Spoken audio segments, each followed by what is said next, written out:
Hello दोस्तों, मैं महेंद्र राजपूत आपके अपने YouTube channel math bye Mahendra में आप सभी का तहे दिल से स्वागत करता हूं। दोस्तों, आज का जो टॉपिक है वो हमारा ध्वनि चैप्टर से संबंधित है, साइंस में ध्वनि। इसके पहले आप लोगों ने 2 पार्ट अपलोड कर दिए गए हैं, देख लिए हों। यदि नहीं देखे हैं तो आप प्लेलिस्ट में जाके ज़रूर देखना। दोस्तों, ध्वनि के लक्षण, आज का जो मुख्य टॉपिक है ध्वनि के लक्षण। तो दोस्तों आइए इनका एनालिसिस करते हैं कि ध्वनि के लक्षण कितने होते हैं। तो दोस्तों याद रखना कि ध्वनि के मुख्यतः 3 लक्षण होते हैं। कितने होते हैं? 3 लक्षण होते हैं। नंबर 1 में है नंबर 1 तीव्रता, नंबर 1 तीव्रता, नंबर 2 तारत्व, नंबर 2 तारत्व और नंबर 3 गुणता। ये 3 लक्षण मुख्यतः होते हैं। ध्वनि के मुख्यतः 3 लक्षण होते हैं। तो दोस्तों हमारे ग्रुप डी एग्जाम या एनटीपीसी एग्जाम, जिस एग्जाम में भी साइंस से संबंधित है, तो उनमें क्वेश्चन कहाँ से पूछे जाते हैं? क्वेश्चन यहाँ से पूछे जाते हैं। आपसे ये नहीं पूछा जाएगा कि ध्वनि के कितने लक्षण, तो आपसे ये पूछा जाएगा कि तीव्रता क्या है, तारत्व क्या है, गुणता का गुण क्या है, ये हमसे पूछा जाएगा। तो दोस्तों आइए हम इनका एनालिसिस करते हैं। सबसे पहले तीव्रता को देखते हैं। तीव्रता ध्वनि का वह लक्षण है, यदि क्वेश्चन आ जाए कि तीव्रता है क्या, तो तीव्रता ध्वनि का वह लक्षण है, वह लक्षण है जो ध्वनि को धीमी या मंद या तीव्र या प्रबल दर्शाता है। दोस्तों याद रखना कि हमें तीव्रता से क्या पता चलता है कि ध्वनि हमारी धीमी है या मंद है। इससे हमें इसी से निकाल सकते हैं कि तीव्रता का अर्थ है कि जो तीव्र हो या मंद हो, तो या अर्थात धीमी हो या मंद हो, तीव्र हो या प्रबल हो, तो हमें ये ध्वनि का कौन सा लक्षण होता है? ये तीव्रता होता है। दोस्तों याद रखना एक और क्वेश्चन कि यदि आपसे तीव्रता की इकाई पूछ ली जाए कि तीव्रता की इकाई क्या है, तो दोस्तों तीव्रता का जो एसआई मात्रक होता है, एसआई मात्रक आप सभी लोग जानते होंगे कि एसआई मात्रक क्या है? माइक्रोवाट प्रति मीटर स्क्वायर। तो तीव्रता की इकाई वास्तविक क्या होती है? माइक्रोवाट प्रति मीटर वाट।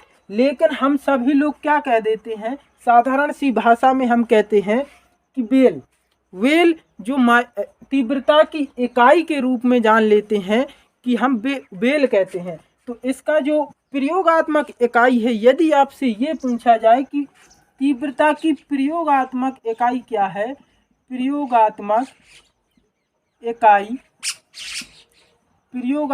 इकाई क्या है तीव्रता की, तो इसको हम वेल कहते हैं। इसको क्या कहते हैं? वेल। तो तीव्रता की प्रयोगात्मक इकाई वेल होती है। और दोस्तों याद रखना कि यदि हमसे ये पूछ लिया जाए कि वेल तीव्रता की इकाई है या माइक्रोवाट प्रति मीटर स्क्वायर इकाई है, तो दोस्तों एसआई मात्रक तो माइक्रोवाट प्रति मीटर स्क्वायर होता है, जबकि प्रयोग में जो हमारी इकाई आती है वो वेल होती है। इसी को हम डेसीबेल भी कह देते हैं। तो दोस्तों याद रखना जो हमारा डेसीबेल होता है, डेसीबेल, तो ये हमारा वेल का 10वां भाग होता है। ये कौन सा होता है? 10वां भाग। क्वेश्चन यही पूछा जाता है कि डेसीबल क्या है, तो वेल का 10वां भाग डेसीबल कहा जाता है, जो कि प्रयोगात्मक इकाई है। सभी लोग कहते हैं कि तीव्रता की इकाई क्या है? डेसीबल। तो वास्तव में डेसीबल इकाई नहीं है। डेसीबल क्या है? वेल का 10वां भाग डेसीबल होता है, जबकि एसआई मात्रक तो माइक्रोवाट प्रति मीटर स्क्वायर होता है। याद रखना दोस्तों, ये तो हुआ तीव्रता। अब तारत्व के बारे में हम कुछ जान लेते हैं कि तारत्व आखिर है क्या। तो दोस्तों तारत्व ध्वनि का वह गुण है, तारत्व ध्वनि का वह गुण है जिससे, लिख लेंगे यहाँ पर, तारत्व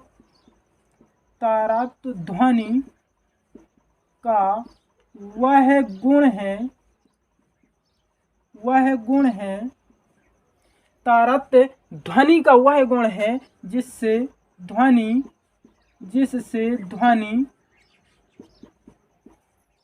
का मोटा या पतला, तीक्ष्ण कह सकते हैं या पतला कह सकते हैं, तीक्ष्ण, इसी को कहते हैं कि मोटा या पतला या तीक्ष्ण होने का हमें जो पता चलता है वो किससे पता चलता है, तो तारतम्य से चलता है। तारतम्य ध्वनि का वह गुण है जिससे ध्वनि का मोटा या तीक्ष्ण होना पता किया जा सकता है। वो क्या है? ध्वनि का कौन सा गुण है? तारतम्य का गुण है। इसमें दोस्तों क्वेश्चन आता है कि मच्छरों की भिनभिनाहट पतली या तीखी क्यों लगती है? तो मच्छरों की भिनभिनाहट ध्वनि के किस गुण के कारण होती है? तो तारतम्य के कारण। मच्छरों की भिनभिनाहट किसके कारण होती है? तारतम्य के कारण होती है। एक और एग्जाम्पल दोस्तों देखेंगे कि जो महिलाएं होती हैं, लेडीज होती हैं, तो उनकी आवाज़ पतली क्यों होती है? तो लेडीज की जो महिलाओं की आवाज़ होती है, महिलाओं की आवाज़ पतली, आपको पता चल जाएगा यदि एक पुरुष बोले और एक महिला बोले तो आपको पता चल जाएगा कि महिला की आवाज़ कौन है और पुरुष की कौन है। क्यों? क्योंकि महिलाओं की आवाज़ में तारतम्य अधिक होता है जबकि पुरुषों में कम होता है। तारतम्य का गुण महिलाओं में अधिक होता है और पुरुषों में कम होता है, इसलिए महिलाओं की आवाज़ को कैसे पहचाना जाता है? तारतम्य के कारण।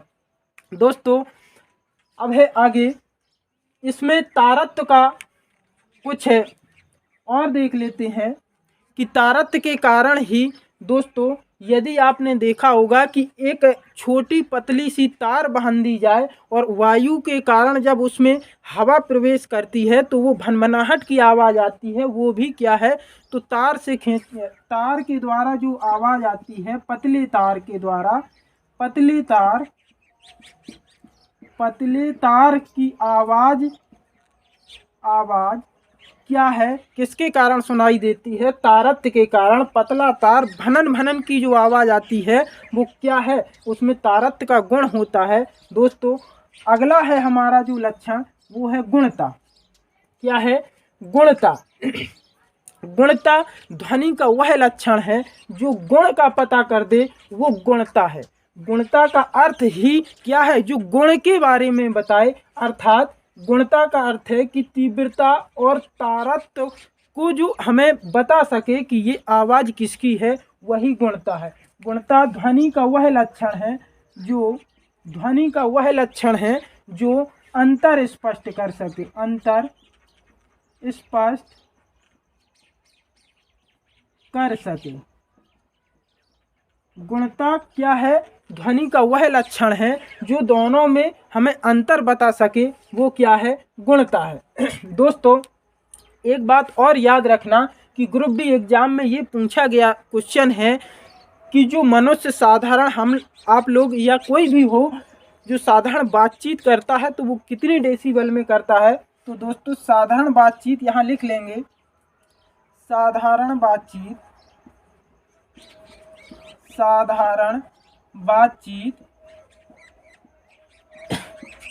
कितने डेसिबल में करते हैं? तो 30 से 40 डेसिबल, 30 से 40 डेसिबल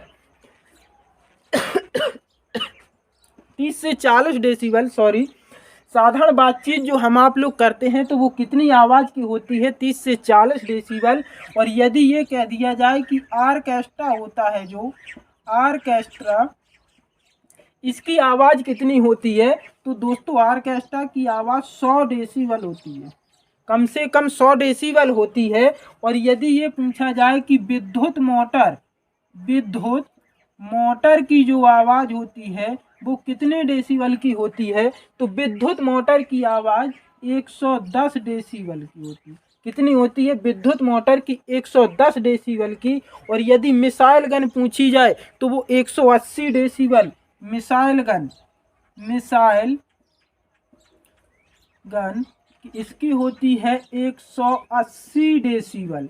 मिसाइल गन की कितनी होती है? 180 डेसिबल। तो कुछ ये हमें इकाइयाँ ध्यान रखनी है, यहाँ से क्वेश्चन आ जाते हैं। दोस्तों एक चीज़ और याद रखना कि WHO ने, वर्ल्ड हेल्थ ऑर्गेनाइजेशन WHO ने मनुष्य के लिए जो न्यूनतम डेसिबल इकाई दी गई है, तो वो कितनी दी गई है कि मनुष्य के लिए 45 डेसिबल। मनुष्य के लिए जो सबसे उत्तम आवाज़ है या ध्वनि है वो कितनी है, 45 डेसिबल। WHO ने ही बताया है कि 75 डेसिबल की जो इकाई है वो मनुष्य के लिए हानिकारक है। ये क्या है, मनुष्य के लिए हानिकारक है, ये आवाज़ नहीं सुन सकता है और ये स्वास्थ्य के लिए लाभदायक है, लाभदायक। दोस्तों WHO का ही कहना है 45 डेसिबल जो हमारी डेसिबल की इकाई है, तीव्रता की इकाई क्या है, डेसिबल, तो 45 डेसिबल जो हमारा लाभदायक होता है, हम सब लोग सुन सकते हैं, और 75 डेसिबल सुन तो सकता है लेकिन ये क्या है, हानिकारक है।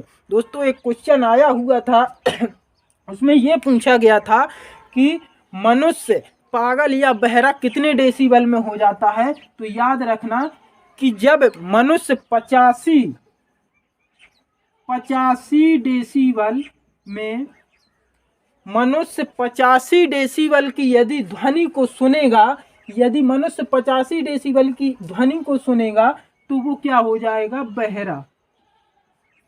मनुष्य 85 डेसिबल की यदि ध्वनि सुनेगा तो वो बहरा हो जाएगा, और यदि 150 डेसिबल की ध्वनि सुना दे कोई, 150 डेसिबल की यदि ध्वनि मनुष्य सुन ले तो वो पागल हो जाएगा। याद रखना ये क्वेश्चन बहुत इंपॉर्टेंट क्वेश्चन है कि 85 में क्या हो जाता है, बहरा हो जाता है, और 150 डेसिबल में व्यक्ति पागल हो जाता है। तो दोस्तों ये हमारी कुछ ध्वनि के लक्षण, इनको आप लोगों ने समझा। यदि आपको समझ में आया हो, वीडियो अच्छी लगी हो, पसंद आई हो, तो एक बार लाइक, शेयर और सब्सक्राइब जरूर करना, और अपने तमाम दोस्तों को भी बताना कि ग्रुप डी एग्ज़ाम के लिए सबसे बेस्ट प्रिपरेशन कराने वाला एकमात्र चैनल मैथ बाय महेंद्र। दोस्तों एक बार लाइक, शेयर और सब्सक्राइब जरूर करना। धन्यवाद।